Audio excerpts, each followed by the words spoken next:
네, 연끌 인터뷰 시간입니다. 어제 더불어민주당의 송영길 대표 인터뷰를 했었는데요. 오늘은 제1야당이죠. 국민의힘 이준석 대표를 모셨습니다. 안녕하십니까? 네, 안녕하십니까? 예, 먼저 제일 관심사항부터 여쭤보겠습니다. 네. 대선 29일 남았습니다. 국민의당 안철수 후보와의 단일화 일단 필요합니까? 이준석 대표가 보시기에. 필요하지 않습니다. 안 해도 된다? 필요하다는 거는 진짜 꼭 필요하다는 얘기로 전 들리는데 그런 상황은 아니다 이렇게 말씀드리겠고 단일화에 있어가지고 보통 제가 몇 번 언론에서 언급했던 것처럼 2등과 3등 후보가 1등 후보를 견제하기 위해 가지고 하는 것이 단일화이고 나머지 같은 경우에는 저는 국민이 받아들이기에 정치공학적으로 느낄 거다 이런 생각합니다. 일단 오늘 이제 최고위원이죠. 김재원 최고위원이 한 인터뷰에서 한 얘기를 들어보면 민주당이 예를 들어 이제 지방자치단체들의 그쪽에 이제 많이 갖고 있기 때문에 많이 활동들을 하고 또 그러다 보면은 숨어 있는 표들이 있다. 그래서 확실한 승리를 위해서는 단일화가 필요하다고 주장을 했는데요.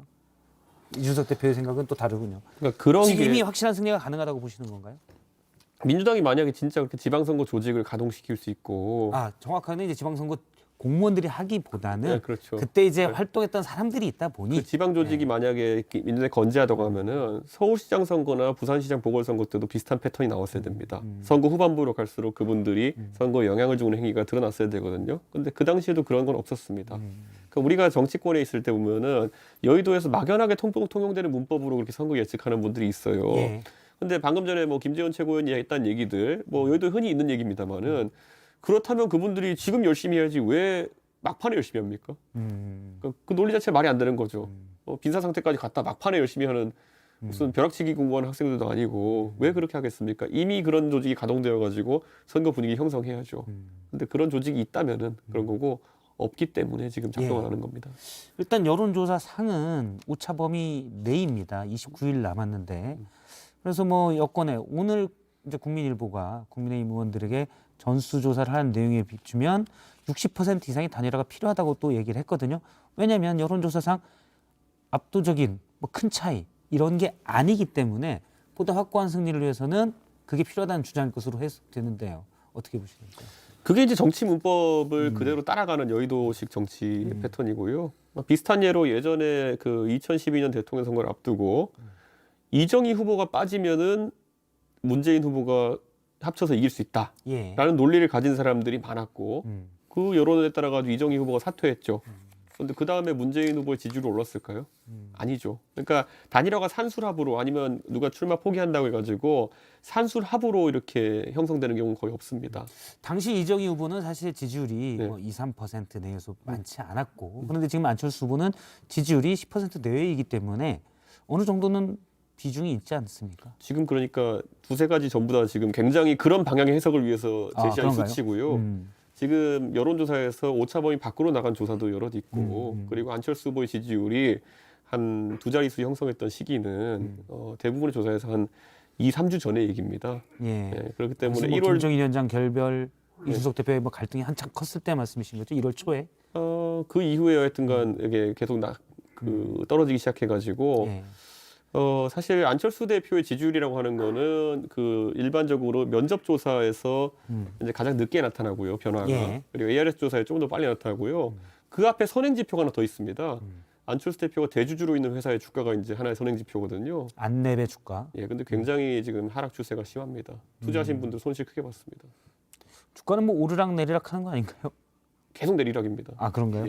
알겠습니다. 일단 단일화가 필요하냐는 질문에 대해서 여쭤봤고요. 단일화를 또 추진하자고 하겠다는 분도 있고 예를 들어 정미경 최고위원 같은 경우 이렇게 얘기했습니다. 어차피 이준석 대표는 단일화를 반대하지만 협상에 나설 분은 아니다라고 얘기한 바도 있기 때문에 혹시 시간이 촉박한데 가능은 한가요? 필요해 보다는 필요 없다고 했지만 만약에 이제 많은 분들이 필요하다고 해서 추진을 하게 된다면 대선 단일화라는 것이 저희가 보통 40여일 앞두고 협상이 들어가는 경우가 많았어도 지금 이미 그 시한을 한참 넘겼습니다. 그런 상황 속에서 이제 단일화를 하려고 하면은 안철수 후보가 상당한 비용 지출과 더불어 가지고 어떤 명분을 많이 찾아야 되거든요. 그런데 자 13, 14 이렇게 후보 등록한다고 생각하면은 우리 윤석열 후보가 12, 13일은 윤석 열차 이렇게 타고 지방을 돌기로 예측되어 있습니다. 그러면은 11일은 또 토론이 예상되어 있죠. 그러면 물리적으로 10일, 9일 이틀 정도가 이제 후보 등록 전 시점에 이제 단일화 기회가 생기는 것이거든요. 예. 근데 저희는 미동도 않고 있는 상황이기 때문에 저는 그 부분은 물리적으로 쉽지 않다. 변화가 있으려면 오늘 내일 중 정도 있어야 되는 것인데 뭐 협상이라는 것이 가능할까요, 그 시기에? 앞서 이제 장성철 교수는 내일 윤석열 후보가 홍카콜라 TV 인터뷰를 취소한 걸 두고 혹시 안철수 후보를 만나려는 건 아니냐라는 그러니까 아까 제가 말씀드린 가능성을 제기한 것은 바는 물리적으로 시간이 이제 하루 이틀 정도밖에 없기 때문에 그런 일정 변화 하나하나에 이제 평론을 붙이는 것이고요. 근데 지금 오늘만 해도 아침에 보면은 뭐 권은희 의원 같은 경우에는 뭐 대놓고 막말하는 거거든요. 저희한테. 그렇기 때문에 저는 그렇게 뭐 윤석열 후보가 소맥만 먹고 다닌다는 식으로 이렇게 예. 이게 무슨 단일화 파트너에 대한 이야기입니까? 예, 저는 뭐 안철수 대표에 대해서 평가할 얘기가 없어가지고 그런 식의 얘기를 안 하는 거겠습니까? 예. 지난번에 이태규 의원은 우리 당에다 대고 저한테 어쩌다 당대표 됐다 그러고 그리고 우리 당에 대해서도 우리 당의 당원들과 당을 이제 비판하는 이야기를 많이 했고요. 저는 이거는 아무리 궁지에 몰린 분들이 하더라도 예. 그 정치적으로 서로 뭐 지적하고 할 수 있지만은 막말이나 비하가 근본이 돼서는 안 되는 것이거든요. 예. 사실 그런 부분은 따지고 보면 이준석 대표도 국민의당이나 안철수 후보 측에 대해서 좀 날선 표현들을 많이 썼거든요. 저는 적절한 비유화법과 적절한 수준의 어휘로 막말이 아닌 용어들로 아프게 지적할 뿐입니다. 예. 근데 이분들은 좀 급해지면 막말이 나와요. 예전에 안철수 대표가 그 오세훈 시장과의 단일화 할 때도 보면은 단일화 투표하는 당일 예. ARS 여론조사하는 조사하는 당일에 그날 갑자기 오세훈 후보의 생태탕 의혹에 대해서 갑자기 이야기해 버립니다. 그러니까 이게 매너라고는 볼 수 없는 그거기 때문에 예. 저는 지금도 다급해지니까 여러 가지 뭐 좀 과한 이런 언급들이 많은 게 아닌가 이런 생각합니다. 일단 하지만 윤석열 후보는 배제하지 않는다라고 하고 하게 되면 단판식이라고 얘기했습니다. 대신 뭐 공개적으로 언급할 건 아니다라고 했고요. 만일에 윤석열 후보가 단일화가 필요하고 안철수 후보와 협상을 해서 요구 조건도 어느 정도 진정성을 가지고 한다. 윤석열 후보가 그렇게 추진한다면 거기에 대해서 이준석 대표도 뭐 동의하는 거죠. 저는 협상 조건이라는 것이 제 머리의 한계로는 뭐가 있을지 모르겠습니다만은 만약에 혹시라도 국민들이 가장 싫어할 만한 어떤 공천이나 이런 걸 바탕으로 한 예. 야합이라든지 이런 것이라고 한다면은 그거는 철저하게 저희 동의가 있어야 되는 부분입니다. 예. 예, 당대표 동의가 있어야 되는 부분이기 때문에 그 부분은 아마 협상 조건에 오르지 못할 것이다. 예. 예, 그렇다면은 안철수 후보가 본인의 어쨌든 그 역부족임을 느끼고 조건 없이 정청 교체에 힘을 보태겠다는 정도의 선언 이런 것이 만약에 된다고 하면은 그건 제가 막을 수가 없죠. 그건 예. 제가 협상의 대상도 아니고. 근데 그것이 아니라 무슨 정치적인 미래를 보장받기 위한 무슨 뭐 협상이나 이런 것이 있다고 한다면은 그게 어떻게 정치 개혁입니까? 예를 들어서 DJP 연합에서는 당시 이제 공동 내각 연립정부 하면서 재정 부분, 재무담 부분을 이제 이전에 97년에 김종필 자민련 당시 총재에게 일부 양보한 바 있거든요. 그래서 그런 방식은 어떻습니까? 안철수 후보에게 예를 들어서 총리직을 제의한다고, 총리직을 요구한다거나. 총리라는 게 우린 내각을 통할하는 것을 총리라고 우리 예. 법에 명시해놨는데 그게 무슨 진짜 뭐 바꿔먹을 수 있는 자리도 아니고 예. 그렇게 만약에 정치적 딜을 한다고 했을 때는 굉장히 국민들이 봤을 때 야합이라고 생각할 가능성이 높습니다. 예를 들어서 그런 어떤 아까 DJP 연합식이라고 하는 거는 예. 그때는 말 그대로 공동정부론이라는 단어가 먹힐 수 있었겠죠. 근데 선거에서 오늘까지 악쓰다가 갑자기 내일 갑자기 이제 시한이 다급해가지고 예. 뭘 변화를 꾀한다고 하면은 그거는 좀 이상하다. 만약 국민당이 그럴 생각이 조금이라 있었다면은 오늘 그리고 어제 이렇게 있었던 그런 막말성 발언들 같은 경우는 하면 안 됐었다 이런 생각이 듭니다. 물밑 접촉도 아예 없습니까? 물밑 접촉이 뭐 안철수 후보 곁에 있는 사람들 중에 예. 제가 듣기에도 약간 민망할 정도의 안철수 후보와는 관계없이 움직이는 분들이 좀 있을 멀리 떨어진 분? 아닙니다. 가까이 있는 분들인데 안철수 대표 모르게 좀 이런저런 이야기를 하는 분들이 있는 것 같긴 합니다만은 저는 그런 분들 얘기가 들려도 신경 크게 안 쓰고 있습니다. 그렇군요. 사실 안철수 후보 싫어하시죠? 좋아할 이유가 없지 않습니까? 어. 네.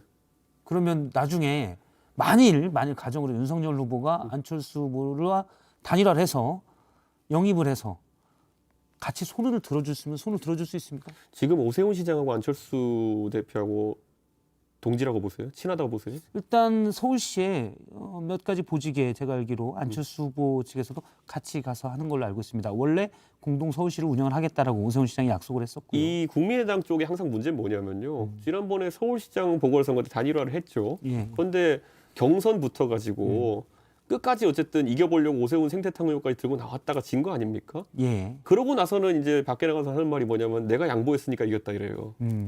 그러니까 그 자기 중심적인 사고가 강하거든요. 예. 그 누가 좋아하겠습니까?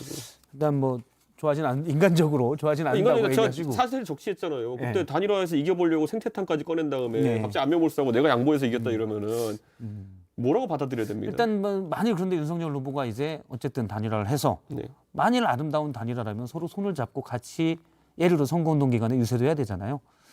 그러면 이제 제가 만일 그렇다면 상상하는 장면이 이준석 대표가 안철수 후보와 같이 유세차에 타서 손을 잡고 할 수 있을까? 왜냐면 아까 그렇게 좋아하지 않는다고 하시니까 네. 가능할지. 이건 또 일이니까. 뭐 저희 유세차니까요. 제가 올라가는 건 상수고요. 그 타당의 인사가 올라오는 것은 뭐 좋으면 좋은 대로 하시고. 알겠습니다. 뭐 저거는 그냥 혹시 탈 거면 다른 차 타라 이렇게 듣도록 하겠습니다. 유세차는 여러 대니까. 후보가 타는 차는 한 차입니다. 아 그렇군요. 네. 알겠습니다. 자 다른 얘기도 좀 여쭤보도록 하겠습니다.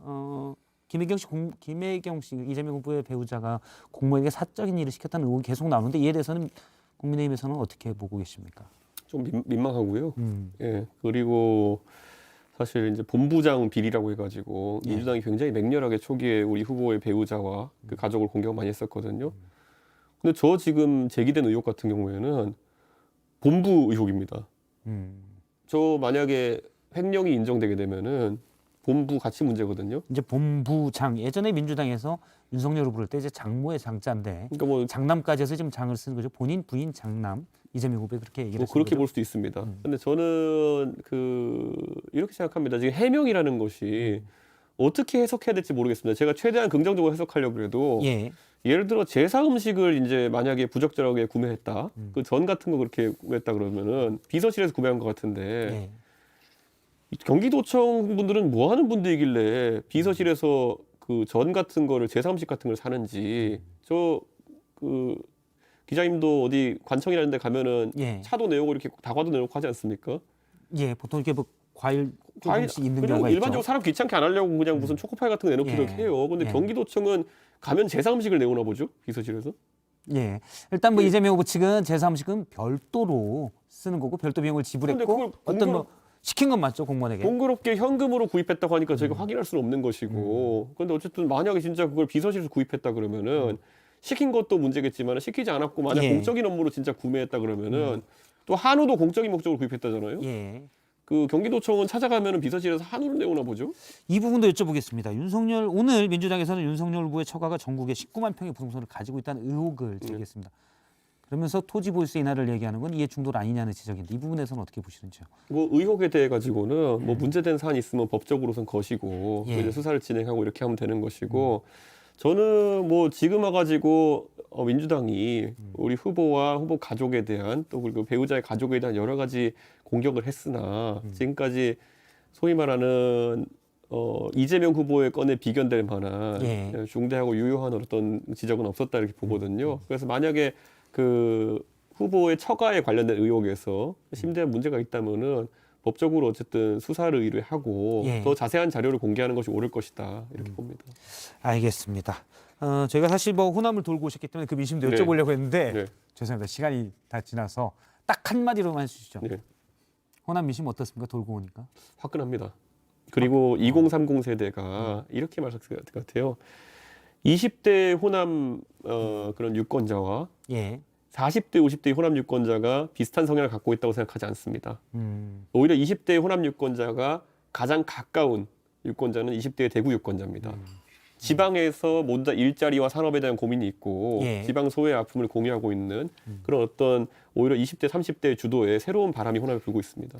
알겠습니다. 오늘 국민의힘 이준석 대표 모시고 얘기를 들었습니다. 말씀 고맙습니다. 네.